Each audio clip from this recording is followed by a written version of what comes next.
এক ভাড়া বাড়ি থেকে মহিলার মৃতদেহ উদ্ধার হয়েছে। রাজধানীর গ্র্যান্ডিউস ক্লাব সংলগ্ন এলাকায় ওই ঘটনায় তীব্র চাঞ্চল্য ছড়িয়েছে।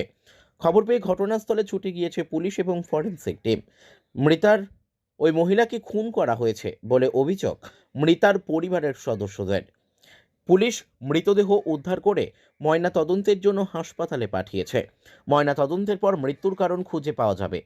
মৃতার জনৈক পরিবারের সদস্য জানিয়েছেন, গত 3 মাস ধরে গ্র্যান্ডিউস ক্লাব সংলগ্ন এলাকায় এক বাড়িতে ভাড়া থাকতেন শিপ্রা বিশ্বাস ও তার স্বামী মাধব শীল। গত কিছুদিন ধরে শিপ্রা বিশ্বাসের ওপর শারীরিক নির্যাতন করত তার স্বামী। বৃহস্পতিবার সকালেই বাড়ির মালিক তাকে ডাক দিলেও সাড়া পাননি। পরবর্তী সময়ে ঘরে ঢুকে বিছানায় শিপ্রা বিশ্বাসের দেহ পড়ে থাকতে দেখেন। সাথে সাথে থানায় খবর পাঠিয়েছেন। তাদের অভিযোগ, শিপ্রা বিশ্বাসকে খুন করে বাড়ি থেকে পালিয়ে গিয়েছে স্বামী। কারণ দিনরাত স্বামী মাধবশীল তার ওপর নির্যাতন করতেন। গতকালও তার ওপর নির্যাতন করেছিলেন।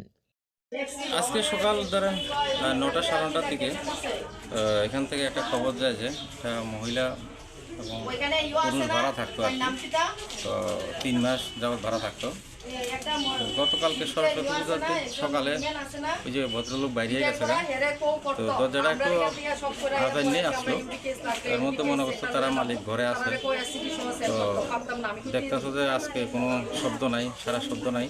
তখন তারা এটা একটু দরজা ধাক্কায় দেখে যে করে রয়েছে এরকম কম্বল মোটা দিয়ে। তো তারা একটু দেখছে আর দেখে যে এটা মৃত অবস্থায় আছে।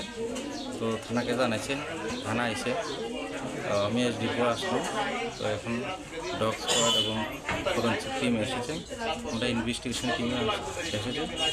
এখন আমরা ফর্মালিটিস করছি, পিএম এক্সামিনেশন করা হবে, একটু বোঝা যাবে। আমি তো ডিউটিতে গেছি, মা ফোন করছে যে তাই নাই।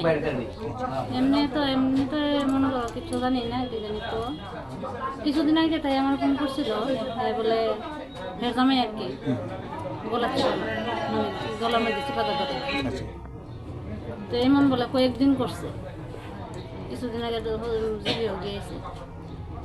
এই দুটোই মনে করো কোনো কিছু করছে। আমরা তো এমনি বেশি একটা আসা যাওয়া করি না, তারাও তো জানি বাড়ির মানুষ। আপনার মানে কি সন্দেহ হতেছে? হ্যাঁ, এইটা করছে। হাজবেন্ড? হ্যাঁ। Bureau report, news tele Bharat.